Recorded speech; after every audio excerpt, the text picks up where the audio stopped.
Hello and welcome to episode 5 of Ghosts and That. I just want to say thank you to everybody that's listened to every single episode, that's liked a post, shared a post, followed me on TikTok, Instagram, Facebook, listened to the podcast on YouTube and Spotify. Really appreciate it, and I just hope everybody's enjoying it. It does take a lot of work, and yeah, I'm enjoying doing it. I just hope you're enjoying listening to it. I've had a quick sneak peek at the listening figures, and to be fair, for someone that's only been doing this a couple of months, they're not half bad. I think I'm doing alright. It's steadily growing every single week, and that's all I can ask for. Today's episode is going to be a little bit different. We're not going to be talking about any of my experiences. We're not interviewing anybody. I've had 3 listener stories sent in, and I've written them out, I've scripted them, but I ain't going to read the scripts because I listened to previous episodes that I've done that are scripted, and I think I sound like a 5-year-old in a school play. So what I've done is I've asked Sophie to read the stories for you, because basically she's 10 times better than me at reading a script out. These 3 stories I've got for you today, they're only very short, but in my opinion they're pretty hard hitters.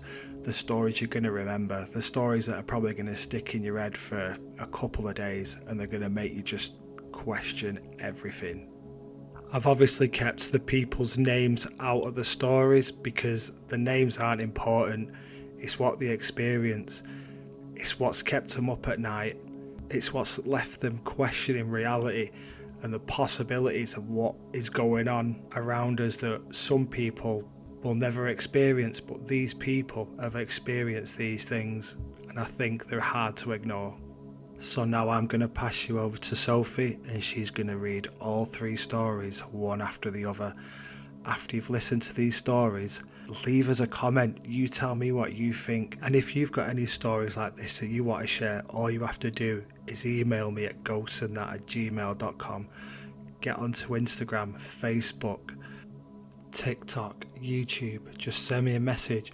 Let's get your story on here. Maybe somebody might have an understanding of what's going on. You never know. This is why we do this, and this is why we're sharing these stories. So now I'm going to hand you over to Sophie.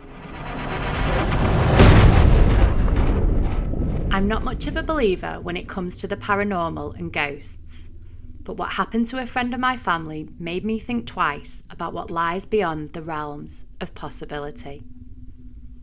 A friend of my family bought a house in the suburbs of Manchester. After moving, they obviously wanted to make some changes to the house to suit their needs. The friend asked my dad to make and install a linen cupboard at the top of the stairs. He obliged and made the cupboard. Everything was fine until one evening there was a rumbling sound heard on the landing. It was the cupboard. The friend went to inspect where the sound was coming from. It was from inside the cupboard. As she opened the doors, the rumbling stopped. This happened often. She heard the rumbling. She opened the doors. The rumbling stopped. They thought it was a sound from maybe central heating pipes under the floor, but after inspection, there were no pipes under the cupboard. Nothing that could cause the rumbling. If it was traffic from outside on the busy road, then surely more things in the house would be vibrating or rumbling. Then the friend noticed a pattern. When it happened, it was at 7 p.m. in the evening, more or less every evening. She didn't really think anything of it until she decided to do some research on the house. Apparently, in the 1800s, there was a death on the property. She found out that a young girl of 7 or 8 years old suffocated after her father locked her in a cupboard in the house. Is the rumbling the tortured spirit of that poor young girl? She will never know. She removed the cupboard, then moved out of the house shortly after.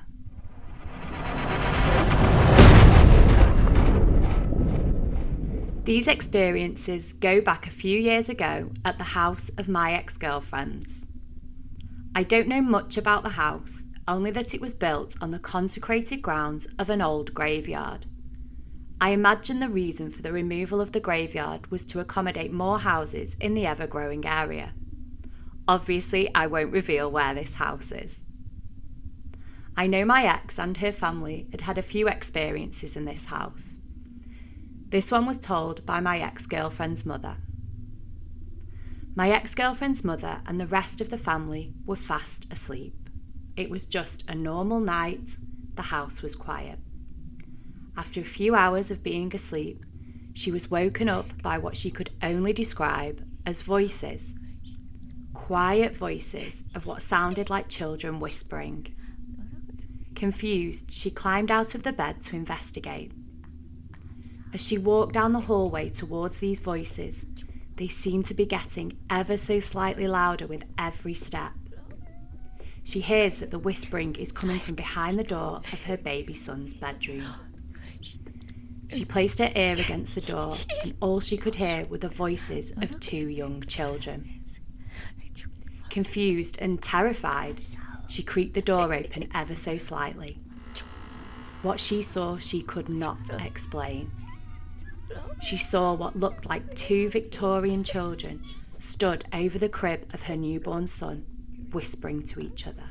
You pick him up. No, you pick him up. She pushed open the door, and as she did, the children just disappeared.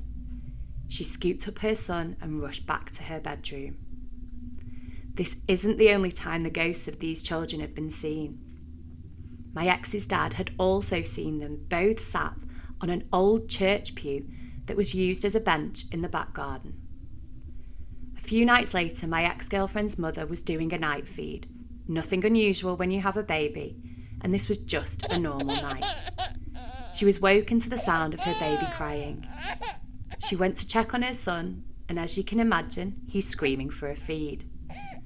Tired, she goes to head downstairs to prepare a bottle. It's 2 a.m. As she gets to the corner of the stairwell, she sees what she can only describe as a ball of light in the corner of the stairwell. She says she was staring at it, just staring wide-eyed at this, again what she described as a burning ball of light. She says she stared at it until it just burnt out. She didn't panic. She walked into the kitchen to continue preparing the bottle for the night feed. Strange, yeah? It gets stranger.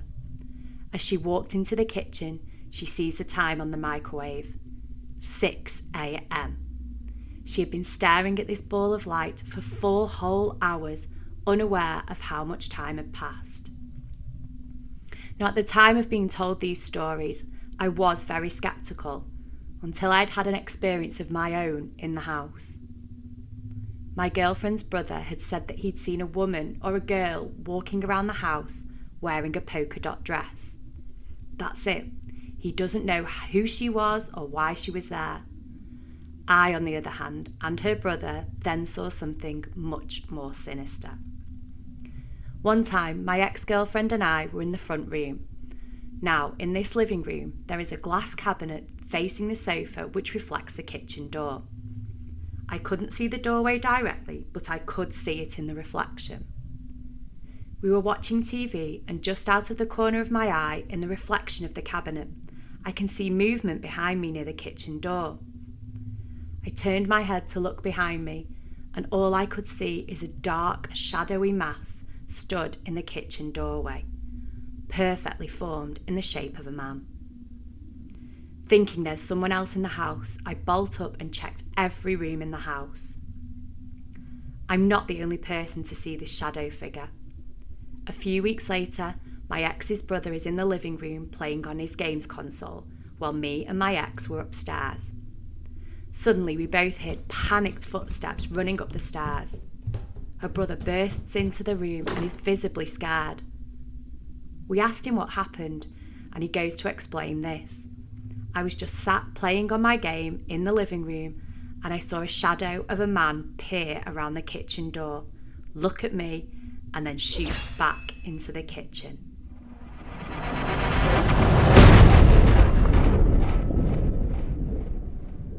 This story was told to me by my nail technician. I don't know how we got onto the subject of ghosts or the paranormal, but this was her personal experience. She'd just bought a brand new BMW. It had all the latest gadgets a new car could possibly have. Now she drives the same route to and from work every single day. And since she had bought this new car, she had started noticing something strange on a certain part of her journey. There's a railway bridge she crosses on her route to and from work. Every time she passes over this bridge, a warning light flashes up on the dashboard saying that there's a person in front of the car when she drives over this certain bridge. This kept happening over and over, but only in the evening.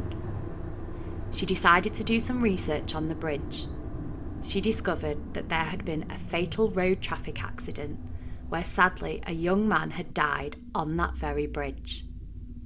Now, is this new car with fancy gadgets detecting the spirit of this lost soul? How do we explain this?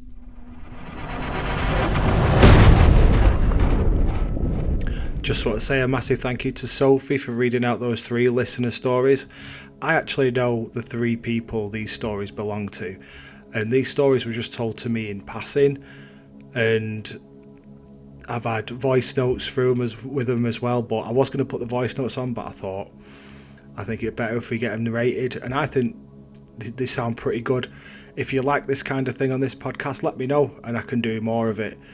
But let's have a bit of a let's not take them apart, but let's just like have a bit of a chat about these stories. So yeah, I mean, the wardrobe story, I mean, you do hear of stuff like that, and it's probably like maybe the building of the wardrobe was like maybe a trigger or something. Like I've said many times before in this podcast, I am no way in any way an expert on this kind of thing, but I've listened to a lot of stories in the past, obviously watched a lot of TV shows and stuff like residual energy. It could just be that, I don't know, it could be anything. And I just think, yeah, maybe the build of that wardrobe maybe triggered the energy. We've spoke about the stone tape theory as well, very loosely in the episode with Olivia. I mean, yeah, under the right conditions maybe, but it seems quite sequenced, like it happened every time at 7 p.m. I think that's pretty weird, but obviously the person moved out and that was it. And yeah, the story with the Victorian children now obviously going off the fact that the house was built on old consecrated ground over a graveyard. Now we've heard this, I've personally heard this on a lot of stories, a lot of accounts as well, where especially when they were doing the digging out the London Underground a couple of 100 years ago, whenever it was, they were digging through plague pits and stuff like that and moving dead bodies and all sorts of stuff, and that obviously as not interrupted, what's the word, like disturbed the ground and disturbed supposed spirits and stuff like that. And I think it's probably in the realms of possibility. Obviously none of us 100% know what's going on, but that's what seems to have happened. Or maybe it's like a time slip thing, or different timelines being like crossing over with each other. That's what it sounds like to me. I mean, the ball of light as well that she was staring at on the stairs. Now you hear stuff like that in alien encounters and abduction and stuff like that. Not UFOs, because that's UFOs, but like abduction encounters, you know what I mean? And maybe it is that, maybe it isn't, but I've never really heard of somebody staring at a ball of light for 4 hours without knowing the time has passed. I've heard stories where people have been driving down roads and stuff like that, and then the car stops and they're followed by a light, and then the car is pointing in the opposite direction and they're still driving, but an hour and a half's passed or something. I can't off the top of my head remember what story that is, but I've listened to that much stuff in the last 4 years, it's impossible to tell which one it is. But yeah, and the one you know, you've seen it when I will post a video actually of this down below, but there's videos of people like, especially in Teslas, you know, they've got that thing where you can see if there is a figure in the road or a human. Obviously it detects cars and stuff like that, but these people are driving through like graveyards and stuff, and there's like, you can see the figure of a person walking towards them, but they're driving through these graveyards at like, well, during the day. So you can see there is nobody there, but on the screen it's showing up as somebody. I don't know, is that the spirit of a person? Who knows? It could be a bird. I don't know. It could be anything I don't know. I've no idea, but it's still pretty weird. I'll post a video of that in the in the description of this episode, just so you can see what I mean. But again, it's like she doesn't have this problem when she is driving anywhere else. It only seems to happen on this specific bridge. I mean, these stories all occur in the north of England. These are all around the suburbs of Manchester. I don't know which bridge it is. I did ask, but obviously for reasons that she's not going to tell me, because it's a bit disrespectful, innit? Obviously I wouldn't post it on here or talk about it on here, but I mean, you do hear of repeated hauntings and stuff like that. It's like a spirit hanging around the place where they've had a traumatic death. Again, I'm no expert. I've heard this on other stories before, where the spirit or the energy of a person remains in the place where they died. Maybe they can't move. They can't move on. They don't know what's happened to. I've heard stories where people have, where supposed spirits have, like, they don't know they're dead. That's what I'm trying to say. They don't actually know they're dead, so they're just hanging about.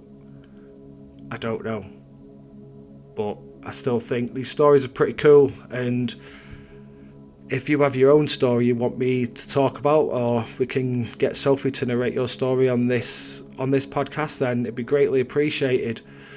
As I've said many times before, I'm on TikTok, Facebook and Instagram.